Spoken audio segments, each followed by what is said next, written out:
प्रिय भक्तगण, आज हम आपको एक कथा का श्रवण कराने जा रहे हैं जो सुनने मात्र से आपके जीवन में सुख संपत्ति और धन की वर्षा होगी। तो चलिए कथा को प्रारंभ करते हैं। श्रोताओं, यहाँ एक जंगल में एक तोता और मैना प्रेम पूर्वक आपस में मिलकर रहा करता था। उनमें बहुत प्रेम था। एक दिन किसी विवाद के कारण तोता और मैना के बीच झगड़ा हो गया। तोता ने कहा कि इस संसार में सबसे बड़ा पापी और विश्वासघाती स्त्री है। मैना ने जवाब दिया कि इस संसार में सबसे ज्यादा पापी और विश्वासघाती पुरुष होते हैं। जब वे दोनों आपस में लड़ते रहे और अपने विवाद के निदान के लिए भगवान शिव के पास गए और अपनी बात बताई। शिव जी ने तोते से कहा, तुम कैसे कह सकते हो कि संसार में स्त्री पुरुषों की अपेक्षा ज्यादा पापी और विश्वासघाती होते हैं? अगर आप यह कहानी सुन रहे हैं तो पूरा सुनिए, आधा अधूरा छोड़कर जाने की गलती मत करिएगा, क्योंकि इस पवित्र कथा को पूरा सुनने से मनचाहा फल की प्राप्ति होगी। इसलिए इस कथा को पूरा सुने। आप शिव भक्त हैं तो भोलेनाथ का अनादर न करें। तोता बोला, प्रभु, मैं आपको एक कहानी सुनाना चाहता हूँ जिससे हम सबको यह साबित होगा कि स्त्री पुरुषों की अपेक्षा ज्यादा पापी और विश्वासघाती होती है। फिर भगवान शिव बोले, ठीक है, तुम कहानी सुनाओ श्रोताओं। तब तक माता पार्वती आ जाती है और कहती है, मुझे भी यह कहानी सुननी है, मैं भी सुनना चाहती हूँ। तब भगवान शिव कहते हैं, ठीक है, बैठो। फिर तोता भगवान शिव और माता पार्वती के सामने कहानी सुनाने लगता है। एक राज्य में अग्रसेन नाम का राजा राज्य करता था। उसके 4 बेटे थे जो सभी बहुत ही बहादुर और प्रतापी थे। लेकिन सबसे बड़ा बेटा, जिसका नाम चंद्रसेन था, वो न केवल प्रतापी बल्कि बहुत ही सुंदर भी था। उसकी पत्नी चंद्रप्रभा भी बहुत ही सुंदर और रूपवान थी। वह अपने आगे किसी दूसरी स्त्री को सुंदर नहीं मानती थी। एक दिन राजा अग्रसेन ने अपने बेटे चंद्रसेन को उसकी किसी बात पर नाराज होकर के उसे राज्य से निकाल देने का आदेश दिया। राजा का यह आदेश सुनकर के सभी इस बात से चिंतित हो गए। राजा चंद्रसेन अपने महल में गया और उदास हो गया। उधर चंद्रसेन को उदास देखकर उसकी पत्नी ने पूछा, प्राणनाथ, आप उदास क्यों हैं? आप इतना मुरझाया हुआ क्यों है? राजकुमार होकर भी आप इस तरह चिंतित क्यों हैं? राजा चंद्रसेन सोचने लगा कि मैंने बहुत बुरा किया है और अपनी सारी बात अपनी पत्नी को बता दी। उसी समय उसकी पत्नी मूर्छित हो जाती है। फिर दासी ने चंद्रप्रभा के ऊपर गुलाब के पानी का छिड़काव किया। तब जाकर वो होश में आई। जब वो होश में आती है तो उन्होंने अपने पति राजकुमार चंद्रसेन से कहा, आप मुझे दासी पर छोड़कर परदेश चले जाएंगे तो मैं आपके बिना कैसे जी पाऊंगी? मैं भी आपके साथ ही चलूंगी। तब राजकुमार चंद्रसेन कहता है, तुम मेरे साथ कैसे चल सकती हो, क्योंकि दूसरे राज्य में अनेक प्रकार के संकट होते हैं और तुम नरम नाजुक और महलों में रहने वाली हो। महलों के बिना ये कष्ट कैसे बर्दाश्त कर पाओगे? फिर राजकुमार चंद्रसेन की बात को सुनकर रानी चंद्रप्रभा कहती है, प्रीतम, जितने भी दुख दूसरे राज्य में आएंगे वह सब हमारे साथ होते हुए सुखी से भी अधिक सुखमय लगेंगे। महल के सुख बिना आपके जंगल के दुखों से भी अधिक डरावने लगेंगे। इसलिए मैं भी आपके साथ चलूंगी। रानी चंद्रप्रभा की आंखों में आंसू देखकर चंद्रसेन ने मन में सोचा कि वह मेरे बिना नहीं रह सकती, इसलिए मुझे इसको अकेले छोड़कर चलना सही नहीं होगा। इन सभी बातों को सोचते हुए राजकुमार चंद्रसेन अपनी पत्नी चंद्रप्रभा से कहते हैं, तुम उदास मत होना, हम तुम्हें अपने साथ लेकर जाएंगे। इस बात से चंद्रप्रभा खुश हो जाती है और अपने पति के साथ जाने की तैयारी करने लगती है। अगली सुबह वे राज्य से बाहर निकलकर पास ही के एक जंगल में पहुंचते हैं। चलते चलते थक जाते हैं और फिर दोनों ने बरगद के वृक्ष के नीचे विश्राम करने का निर्णय लेते हैं। वे बहुत थके हुए थे। ठंडी हवा के झोंकों से उन्हें नींद तुरंत आ गई, परंतु कुछ देर बाद वहीं पर एक सांप ने रानी को काट लिया। फिर तोता कहता है, हे प्रभु, आगे सुने। सांप के डसने से रानी तड़पने लगी और चंद्रसेन की आंख खुल गई तो रानी को तड़पता हुआ देखकर और सांप को जाता हुआ देखकर बेचैन हो गए। फिर कुछ देर बाद रानी की मृत्यु हो गई। इस प्रकार मृतक रानी को देखकर चंद्रसेन ऊंचे स्वर में रुद्र विलाप करने लगे। उसका रोना धोना सुनकर जंगल के जीव जंतु उसे खाने के लिए वहां आ गए। फिर चंद्रसेन ने मन में सोचा, अरे अब जीवन संगिनी ही मर गई तो मैं अब जीकर क्या करूंगा, मैं इसी जंगल में अपने प्राण त्याग दूंगा, ऐसा मन में सोचता है। फिर वो रानी की लाश के पास से उठ जाता है और जंगल से लकड़ियां इकट्ठी करने लगता है और रोकर कहता है कि मैं भी रानी की चिता में जल कर मर जाऊंगा। बस उसी समय स्वर्ग से एक देवदूत आता है और उसे रोते हुए देखकर उसके मन में दया आती है। वह राजकुमार चंद्रसेन के पास जाता है और उनसे पूछता है, तुम क्यों रो रहे हो, आखिरकार तुम्हारा दुख क्या है? तो राजकुमार चंद्रसेन ने देवदूत से कहा, मेरे पास अपना दुख कहने की शक्ति नहीं है, मुझे चाहिए कि यह धरती फट जाए और मैं इसमें समा जाऊं। फिर देवदूत ने कहा, तुम मुझे अपना हाल बताओ, शायद मैं तुम्हारी मदद कर सकूं। फिर चंद्रसेन ने कहा, महाराज, मैं एक राजकुमार हूं और राजा अग्रसेन का बेटा हूं। मेरे पिता ने मुझे राज्य छोड़ने के लिए कहा था, इसलिए मेरी पत्नी और मैं इस जंगल में चलते चलते यहां आ गए। यहां आकर मेरी पत्नी को सर्प ने काट लिया और उसकी मृत्यु हो गई और मैं लकड़ियां इकट्ठा कर रहा हूं ताकि मैं अपनी पत्नी के साथ ही जलकर अपने आप को भी अग्नि के हवाले कर सकूं। तब तोता कहता है, हे प्रभु, आगे सुने। चंद्रसेन की बातों को सुनकर देवदूत कहते हैं, राजकुमार, तू बड़ा मूर्ख है। यह संसार है, यहाँ इंसानों का आना जाना लगा रहता है। इस शरीर को एक दिन सबको त्याग देना पड़ेगा। तू भी इसे जानता है, इस संसार में कोई भी किसी के साथ नहीं आता है और ना ही किसी के साथ जाता है। फिर भी तुम मूर्ख की तरह यह बात कर रहे हो। अगर तू जीवित रहेगा तो बहुत सारी रानियां तुझे मिलेगी, इसलिए मेरे कहने पर मरने का विचार छोड़ दो। इस मानव शरीर को प्राप्त करने के लिए देवता भी बेहद इच्छुक होते हैं, तो फिर इस शरीर को क्यों नष्ट करना चाहता है? इस प्रकार देवदूत के शब्दों को सुनकर चंद्रसेन कहता है, महाराज, आपका कहना सत्य है, किंतु ऐसी पतिव्रता पत्नी मुझे किसी जन्म में भी नहीं मिलेगी, इसलिए मैं इसके साथ ही मरूंगा। फिर देवदूत चंद्रसेन के विचार से जान लिया कि यह अपनी पत्नी के बिना नहीं रह सकता है। तब देवदूत ने चंद्रसेन से कहा, राजकुमार, तेरी पत्नी को जीवित करने के लिए केवल एक ही उपाय है। अब तू मेरी बात को ध्यान से सुन। यदि तू इस उपाय को कर सकता है तो तेरी रानी जीवित हो सकती है। फिर चंद्रसेन ने कहा, जी ओ महाराज, आप जो कुछ भी कहेंगे मैं वह सब कुछ करने के लिए तैयार हूं, केवल मेरी पत्नी को जीवित कर देना। तब देवदूत ने कहा, तुम्हारी रानी की आयु केवल 20 वर्ष थी, जिसने इसे बिता दिया। इसके बदले तेरी उम्र 70 वर्ष की है, जिसमें से 30 वर्ष बीत चुके हैं। तेरी जीवन काल में 40 वर्ष अब भी बाकी है, यानी तुझे 40 साल और जीने का अवसर है। यदि तू अपनी पत्नी को अपनी जीवन का आधा समर्पण कर देता है तो तुम दोनों की आयु समान हो जाएगी। अगर तुम यह मान लो तो रानी जल्द ही ठीक हो जाएगी। इस तरह देवदूत की बात सुन राजकुमार चंद्रसेन ने कहा, मुझे मान्य है। फिर देवदूत ने चंद्रसेन के हाथ में पानी दिया और 20 वर्षों तक रानी के पैरों पर पानी डालने का संकल्प लिया।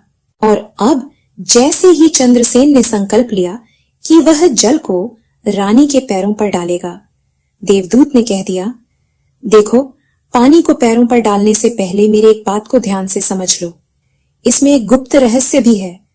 अभी तो तुझे रानी की आवश्यकता है, तुम पानी डालकर उसको बचा सकते हो, लेकिन भविष्य में अगर रानी की आवश्यकता नहीं पड़ती है तो तुम अपने संकल्प को वापस ले सकते हो, और जब तुम वह संकल्प वापस लेते हो तो तुम्हारी रानी को तुरंत ही मौत आ जाएगी। परंतु एक बात हमेशा याद रखना, इस संकल्प को कभी वापस ना लेने की बात रानी से कहना मत, वरना तुम अपने संकल्प को वापस नहीं ला सकोगे।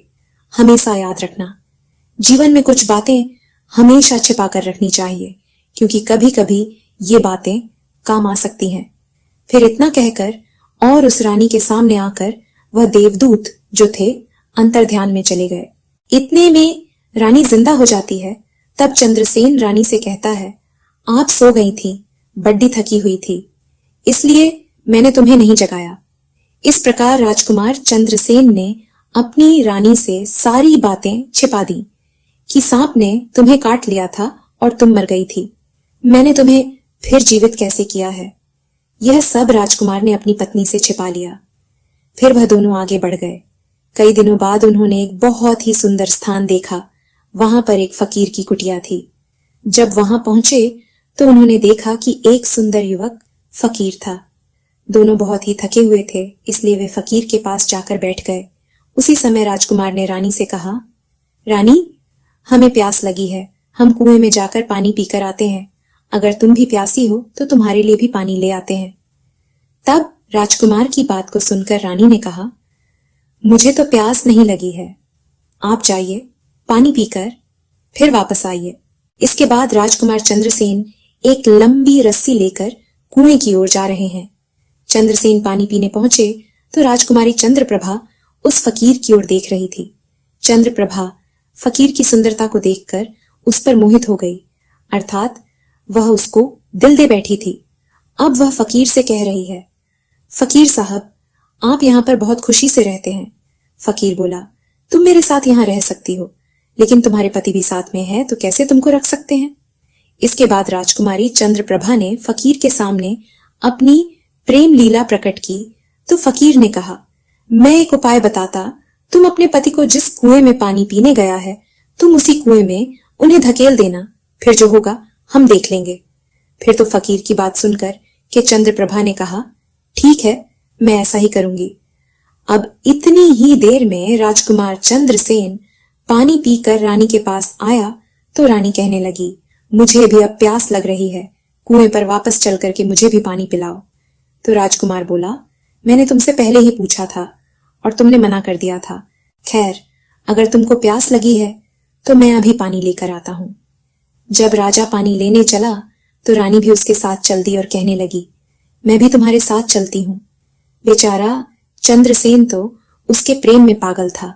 उसको क्या मालूम था कि यह मेरे प्राण लेने के लिए मेरे साथ आ रही है। श्रोताओं, वास्तव में विद्वान सच कहते कि स्त्रियों के चरित्र को देवता भी नहीं जान सकते, तो फिर मानव भी क्या चीज है। उनके जाल में अच्छे बुद्धिमान भी फंस जाते हैं। जब राजकुमार चंद्रसेन कुएं पर जाकर रानी के लिए डोल भरता है तो रानी ने अपने पति यानी राजकुमार चंद्रसेन को धक्का देकर कुएं में गिरा देती है और खुद फकीर के पास चली जाती है। वह फकीर रानी को अपने साथ ले जाकर एक राज्य में बस जाता है। वहां दोनों खुशी से रहने लगते हैं। फकीर ने रानी को ऐसा नाचना और गाना सिखाया कि वो नाट्यंगना के रूप में मशहूर हो गई। धीरे धीरे पूरे नगर में प्रसिद्ध हो गई। इस तरह रानी के नृत्य और गीत के कारण वह फकीर के पास लाखों रुपए बन गए। रानी भी उस फकीर के साथ मस्ती से रहने लगी थी। जिस समय रानी ने अपने पति चंद्रसेन को कुएं में धकेल दिया था, तब संयोग से एक जंजीर जो कुएं में लटकी थी, गलती से उसे पकड़ लिया था। चंद्रसेन ने उसको पकड़ा और कुएं में लटकता रहा। ईश्वर को याद करते हुए वह सोचने लगा, क्या यही मेरे प्यार की सजा है। और कुछ समय बाद बंजारों का एक काफिला वहां आया। काफिले में से एक बंजारा डोल को लेकर कुएं से पानी भरने लगा। जब उसने पानी में डोल डाला तब चंद्रसेन ने उसका डोल हाथ से पकड़ लिया। बंजारा यह देखकर चौंक गया और पूछा, तुम कौन हो। राजकुमार चंद्रसेन ने कहा, भाई मैं आफत का मारा हुआ हूं, मुझे यहाँ से निकालो और मेरी जान बचाओ। मैं सारी जिंदगी आपके उपकार को नहीं भूलूंगा। और कह करके राजकुमार बंजारे से प्रार्थना करने लगा। फिर तो राजकुमार चंद्रसेन के दुख को देखकर कि उस बंजारे को उस पर दया आ गई और उसने राजा चंद्रसेन को कुएं से बाहर निकाल लिया और फिर पूछा, अरे भाई, तुम कौन हो, तुम इस कुएं में कैसे गिरे, तुम मुझे अपना हाल बताओ।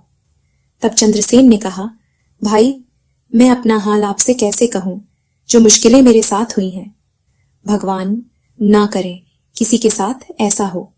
फिर चंद्रसेन ने कहा, यदि तुम मुझसे जानना ही चाहते हो तो मैं आपको अपनी कहानी सुनाता हूं। मैं एक राजकुमार हूं। मेरे पिता ने मुझे राज्य से निकल दिया था, इसलिए मैं अपनी प्रिय पत्नी के साथ एक जंगल में पहुंच गया। मेरी पत्नी और मैं एक दूसरे से बहुत प्यार करते थे। जंगल में एक सांप ने मेरी पत्नी को काट लिया, जिससे उसकी मृत्यु हो गई। मैं जब अपनी पत्नी के साथ मरने जा रहा था, तब एक देवदूत ने मुझ पर दया की और मेरी आयु के 20 वर्ष में मेरी पत्नी को देने के बाद उसे पुनः जीवित कर दिया। फिर हम उस जंगल से आगे बढ़े। कुछ दिनों बाद हम एक स्थान पर पहुंचे जहां एक फकीर का डेरा था। मुझे प्यास लगी थी। मैं पानी पीने गया और जब मैं वापस आया तो मेरी पत्नी ने मुझसे कहा कि मुझको भी प्यास लगी है, मुझे भी पानी पिलाओ। और इसी तरह कहकर मेरी पत्नी मेरे साथ उस कुएं पर आ गए। मैं कुएं से पानी निकाल रहा था तो उसने मुझे पीछे से धक्का दिया। कुएं में लटकी हुई एक जंजीर मेरे हाथ में आ गई, जिससे मैं कुएं में गिरने से बच गया। और फिर जब आप आए तो मैंने आपको आवाज दी, जिसके बाद आपने मुझे कुएं से बाहर निकाला। अब तोता बोला, प्रभु। इस प्रकार राजकुमार चंद्रसेन ने दुखी मन से सारा हाल उस बंजारे से कह दिया और फिर अपनी व्यथा सुनाकर चंद्रसेन चुप हो गए। उधर बंजारा ने उसकी बात को सुना और रानी की करतूत सुनकर दुखी होकर कहा कि स्त्रियां का चरित्र भगवान भी नहीं समझ सकते तो मनुष्य कैसे समझ सकता है। बोलकर ऐसे कहकर उसके सर पर हाथ फेरा और कहा, तुम चिंता मत करो, भगवान बड़े दयालु हैं, वह तुम्हारी सहायता करेंगे। फिर उसने और कहा, तुम चाहो तो हमारे साथ कुछ दिन रुक सकते हो। राजकुमार चंद्रसेन उन बंजारों के साथ रहने को सहमत हो गया। फिर उनकी सहायता से वह कुछ दिनों बाद उसी राज्य में पहुंचा जहां उसकी पत्नी चंद्रप्रभा और वह फकीर रहते थे। उस राज्य को देख वह बंजारे से कहा, भाई मेरी इच्छा है कि मैं कुछ दिन इसी राज्य में रहता। तब बंजारे ने कहा, आप जैसे चाहे, मुझे कोई आपत्ति नहीं है। फिर राजकुमार चंद्रसेन जो बंजारे से विदा होकर इस राज्य में रहने आ गया, काम की तलाश में घूमने लगा। कुछ दिनों बाद राजकुमार की मेहनत परिश्रम देखकर उसे एक बड़े व्यापारी ने अपने पास नौकरी पर रख लिया। इस तरह राजकुमार चंद्रसेन ने उस व्यापारी के पास रहना शुरू किया और बड़ी मेहनत और प्यार से अपने कर्तव्यों का निर्वाहन करना शुरू किया। यह देखकर उस व्यापारी ने चंद्रसेन को बड़ा सम्मान दिया और उसे अपने यहाँ का मुनीम बना लिया। और इस तरीके से राजकुमार चंद्रसेन के दिन बद्दी खुशी खुशी गुजरने लगे। अब एक दिन नगर के राजा के यहाँ चंद्रप्रभा के नृत्य का आयोजन हुआ। राजा ने उस शहर के सभी बड़े व्यापारी और सेठों को अपने यहाँ नृत्य देखने के लिए आमंत्रित किया। जब राजकुमारी चंद्रप्रभा का नृत्य होने वाला था, तब शहर के सभी व्यापारी और सेठ साहूकार राजा के यहाँ पहुंच गए। चंद्रसेन जो रानी गायन और नृत्य की प्रशंसा सुनता था, उसने भी सोचा कि मुझे इस नृत्य को देखना चाहिए। उसने भी राजा के दरबार में सेठ के साथ यहाँ पहुंच गया। रानी ने अप्सरा के समान नृत्य किया और अपनी सुरीली आवाज में कई सुंदर रागों को प्रस्तुत किया।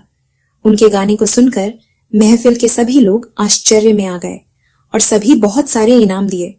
इसके साथ ही राजा से लेकर प्रजा तक सभी ने उन्हें प्रशंसा की। राजकुमार चंद्रसेन ने अपने हाथ की अंगूठी उठाई जिसमें हीरा जरा हुआ था और फिर वह उसे उतार कर रानी चंद्रप्रभा को भेंट कर दी। इसके बाद रानी चंद्रप्रभा ने अंगूठी को पहचान लिया और मन ही मन में कहने लगी, यह तो बहुत बड़ा आश्चर्य हो गया। मेरा पति जिंदा है और यहाँ पहुंच गया है। अब वो मुझे छोड़ देगा नहीं, इसीलिए मुझे कुछ ऐसा करना चाहिए जिससे वह मारा जा सके। उसने मन में सोचा, अब मैं यहाँ के राजा को एक सुरीली गाना और नृत्य सुनाऊंगी जिससे वह खुश होकर मुझे कुछ मांगने के लिए बोलेगा। तब मैं राजा के आदेश से उन्हें मरवा दूंगी। इसके बाद राजकुमारी चंद्रप्रभा ने एक सुरीली गाना और नृत्य को सुनाई। रानी की इस बसंत की बहार को सुनकर राजा खुश हुआ। वह चंद्रप्रभा को बोले, मैं तुम पर बहुत खुश हूं, तुम मुझसे क्या मांगती हो? तब राजकुमारी ने कहा, अगर आप मुझसे प्रसन्न हैं तो सबसे पहले मुझे वचन दीजिए और फिर जो कुछ मैं मांगूंगी वह आप मुझे वही देंगे। फिर चंद्रप्रभा ने कहा, इस सभा में मेरे एक चोर है, कृपया उसे फांसी की सजा दें। राजा ने कहा, तुम उस चोर को मेरे सामने लाओ। रानी ने उसका हाथ पकड़ा और उसे राजा के सामने ले गई। राजा ने अपने सैनिकों को आदेश दिया कि उस चोर को जल्लाद के पास ले जाओ और उस चोर को फांसी पर चढ़ा दो।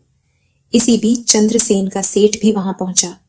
वह डर कर चंद्रसेन के पास गया और पूछा, तुमने क्या चुराया इस नर्तकी का, जिसके कारण वह तुझे मारना चाहती है? कहा, मलिक, मैंने कुछ नहीं चुराया है, बस आप इस राजा को यह बता दो कि वह मेरी 2 बातें सुन ले, इससे मेरी जान बच सकती है। अब चंद्रसेन का मलिक इसे सुनकर अपने साथ ही व्यापारियों और साहूकारों के पास गया और सभी ने मिलकर मशवरा किया। उन्होंने कहा, मित्रों, या तो राजा न्याय करें या हम सभी इस शहर को छोड़कर कहीं और चले जाएं। और इस प्रकार सभी व्यापारी राजा के पास गए और कहने लगे, राजा साहब, हमारा मुनीम निर्दोष है, उसे मार देने की आपका आदेश है। वह कह रहा है कि वह अपनी 2 बातें आपको कहना चाहता है। फिर भी आपको लगे कि उसने अपराध किया है तो उसे फांसी दे देंगे। लेकिन मेरे मरने से पहले राजा केवल मेरी 2 बातों को जरूर सुने। फिर राजा ने व्यापारियों की बात सुनकर कहा, ठीक है, मुनीम को बुलाओ। चंद्रसेन को लेकर राजा के सामने लाया गया और राजा ने कहा, तुम जो कुछ कहना चाहते हो वह मेरे सामने कहो। तब राजकुमार चंद्रसेन ने कहा, महाराज, मैंने क्या दोष किया है जिसके कारण आपने मेरी हत्या का आदेश दे दिया है। फिर उसकी बात को सुनकर राजा ने कहा, तू इस नर्तकी का झूठ है। तो चंद्रसेन ने कहा, नहीं महाराज, मैं इस उल्टा स्त्री का पति हूं जिसने मुझे कुएं में धकेल कर एक कीर के साथ चली आई है। राजकुमारी चंद्रप्रभा ने समझ लिया कि बात बिगड़ रही है। तब राजा से कहती है, महाराज, मैं उल्टा हूं, ये झूठ बोल रहा है। ये कौन है? मैं इसे जानता तक नहीं। ये तो मेरा चोर है, मैं सिर्फ इतना ही जानती हूं। फिर राजकुमार चंद्रसेन ने कहा, महाराज, ठीक है, अगर यह मेरी पत्नी नहीं है तो वह सब कुछ जो मैंने रास्ते में छोड़ा था वह मेरी अमानत के रूप में वापस कर दे। फिर रानी ने राजकुमार की ओर देखा। राजकुमार ने अपनी अमानत को लौटने की बात की तो राजकुमारी चंद्रप्रभा ने इसे स्वीकार कर लिया। तब चंद्रसेन ने कहा, अच्छा, अब तुम अपने हाथों में पानी लो, हमारा न्याय इसी सभा में होगा। पानी लेकर वह जमीन पर रखा और कहा, वह वस्तु जो मेरे पास रास्ते में दी गई थी मैं अब वापस कर रहा हूं। रानी ने भी पानी लिया और कहा, जो वस्तु इसने मुझे रास्ते में दी थी मैं अब वापस कर रही हूं। जैसे ही वह अपने हाथों का पानी छोड़ा, रानी के प्राण छूट गए। यह दृश्य देखकर वहां के लोग हैरान रह गए। तो राजा ने यह देख चिंतित होकर चंद्रसेन से कहा, यह क्या हो गया, मुझे सच्चाई बताओ। तब राजकुमार चंद्रसेन ने अपनी कहानी शुरू की, अपने जीवन की सब घटनाओं को खुलकर बताते हुए उसके देश निकले जाने से लेकर अब तक के सभी घटनाओं को सुनाया। राजा ने सब कुछ सुनकर चंद्रसेन को अपने गले लगा लिया और अपनी बेटी की शादी चंद्रसेन के साथ कर दी। तोता ने कहा, प्रभु, मैंने इस कहानी को सुना दिया है। मैं भी स्त्रियों से घृणा करता हूं और मैं यह कह सकता हूं कि इस संसार में स्त्रियां पुरुषों की अपेक्षा अधिक पापी और विश्वासघाती होती हैं। अब श्रोताओं, इस बार तोते ने भगवान शिव और पार्वती को इस कहानी से यह बताया कि स्त्री पुरुषों की तुलना में अधिक पापी और विश्वासघाती होती है, तो सभी ने इसे सुनकर हैरानी में डाल दिया। पार्वती ने कहा, प्रभु, मुझे लगता है कि तोता सच नहीं कह रहा है। स्त्री तो सभी जगह पुरुषों की अपेक्षा ज्यादा नैतिक रूप से और ईमानदारी से रहते हैं। केवल 1-2 स्त्रियां ही पापी और विश्वासघाती हो सकती हैं, परंतु पुरुष नारी की अपेक्षा ज्यादा पापी और विश्वासघाती हो सकते हैं। फिर भगवान शिव ने पूछा, ठीक है देवी, तो तुम कैसे सिद्ध करोगी यह बात? माता पार्वती ने कहा, मैं भी एक कहानी सुनाती हूँ प्रभु, जिससे स्पष्ट होगा कि स्त्री की तुलना में पुरुष अधिक पापी और विश्वासघाती होते हैं। फिर माता पार्वती कहना शुरू किया, प्रभु, एक गांव में एक परिवार रहता था जो बहुत ही धनवान था और उस धनवान यानी सेठ का बेटा एक अद्भुत प्रकार का व्यक्ति था। सेठ का बेटा इतना जुआरी था कि सेठ उसके बारे में सोचते सोचते परेशान रहता था। एक दिन उनका बेटा जुआ खेल रहा था, उसी दिन उसके पिता का निधन हो गया। फिर भी वह जुआ खेलना बंद नहीं किया, लेकिन पिता की मृत्यु के बाद वह खुल के जुआ खेलने लगा और सब कुछ हार गया। फिर वह अपने गांव से दूर चला गया और एक सेठ के घर पहुंचा और सेठ से बोला, मुझे बहुत तेज प्यास लगी है, मुझे एक गिलास पानी मिलेगा? तो सेठ ने उस युवा से पूछा, तुम कौन हो, क्या करते हो और कहां से आए हो? जिसके उत्तर में उस युवा ने कहा, मैं एक व्यापारी हूं और यहां से जा रहा था तो सोचा कि पानी पीकर चला जाऊं। तब सेठ ने पूछा कि तुम कौन सा व्यापार करते हो? तब युवा कहता है, व्यापार करते समय मेरे सामान समुद्र में गिर गया, इसलिए यदि आप मेरी कुछ मदद कर दें तो अच्छा होगा। फिर सेठ ने लड़के की बात सुनी, फिर उसकी बातों के जाल में फंस गया और कहने लगे कि बेटा, तुम तो ठीक और अच्छे खासे घर के लगते हो और कुछ काम भी कर लेते हो, तो क्या तुम मेरी बेटी से शादी करोगे? अब तो यह बात सुनकर युवा खुश हो जाता है और शादी के लिए हाँ कह देता है, जिसके बाद दोनों का विवाह हो जाता है। प्रभु इस प्रकार सेठ अपनी बेटी को धन के साथ विदा कर देते हैं। उधर युवा लड़का को तो बस केवल धन के लिए विवाह करना था, तो उसने वह भी कर लिया। अब विवाह के बाद जब युवा सेठ की लड़की को साथ लेकर जा रहे थे, तो रास्ते में एक जंगल आ गया। वहां पर युवा लड़का अपनी पत्नी से बोला, देखो, हम अभी जंगल में हैं। यहाँ कोई चोर हमारे गहनों को चुरा सकता है, इसलिए आप अपने सभी गहनों को मुझे दे दें ताकि हम सुरक्षित रख सकें। युवा की पत्नी ने अपने पति पर भरोसा किया और अपने सभी गहनों को उन्हें सौंप दिया, और क्यों न करे, क्योंकि वह उनके पति थे। उसके बाद युवा अपनी पत्नी के गहनों को एक पारदर्शी बंधने में बंद कर लिया और फिर जंगल में आराम से ठहरे। इस दौरान युवा के मन में लालच उत्पन्न हुआ।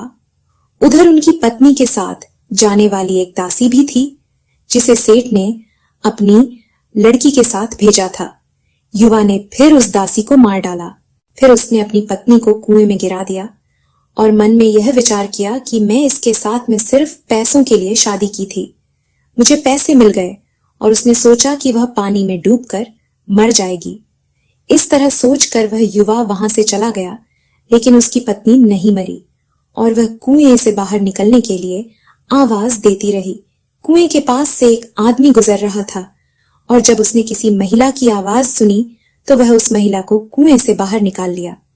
फिर कुएं से बाहर निकलने के बाद महिला ने अपनी सारी जानकारी उस व्यक्ति को दी और उस व्यक्ति ने महिला को उसके पिता के घर तक पहुंचा दिया।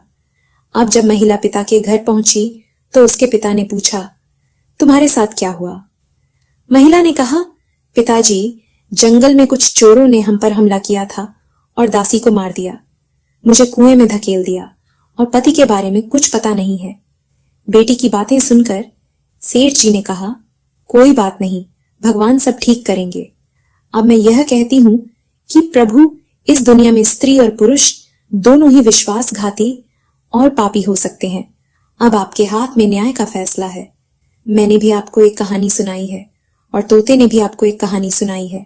अब आप ही न्याय करें। उसने अपनी पत्नी को मारा और सारा सामान लेकर के चला गया। अब तोता और मैना की कहानी सुनकर भगवान शिव बोले, ठीक है तोता और मैना, मैंने तुम्हारी कहानी को ध्यान से सुना है, अब मैं तुम्हारा न्याय करता हूं। सच में इस संसार में स्त्री और पुरुष के बीच ज्यादा पापी या विश्वासघाती कौन होता है, ये मेरे लिए स्पष्ट है। शिव जवाब देते हैं, बिना किसी शंका के यह सत्य है कि इंसान की सोच उसके स्तर से नीचे जा सकती है और वहीं पापी और विश्वासघाती होता है। चाहे वह स्त्री हो या पुरुष, इंसान को किसी भी प्रकार के पाप करने से पहले यह सोचना चाहिए कि क्या वह सही है या नहीं। पापी और विश्वासघाती होने की कोई जाति नहीं होती, वह इंसान की सोच और कुरीतियों का परिणाम होता है। श्रोताओं, वास्तव में इंसान की सोच उसके स्तर से नीचे जा सकती है और उसे पापी और विश्वासघाती बना देता है। इस वीडियो को बोलते समय कोई त्रुटि हो गई हो तो क्षमा चाहती हूँ। उम्मीद है आप सभी को अच्छी लगी होगी। अगर आप शिव के सच्चे भक्त हैं तो हमारे चैनल भोर भक्ति को सब्सक्राइब और वीडियो को लाइक करके कमेंट में हर हर महादेव लिख दीजिएगा।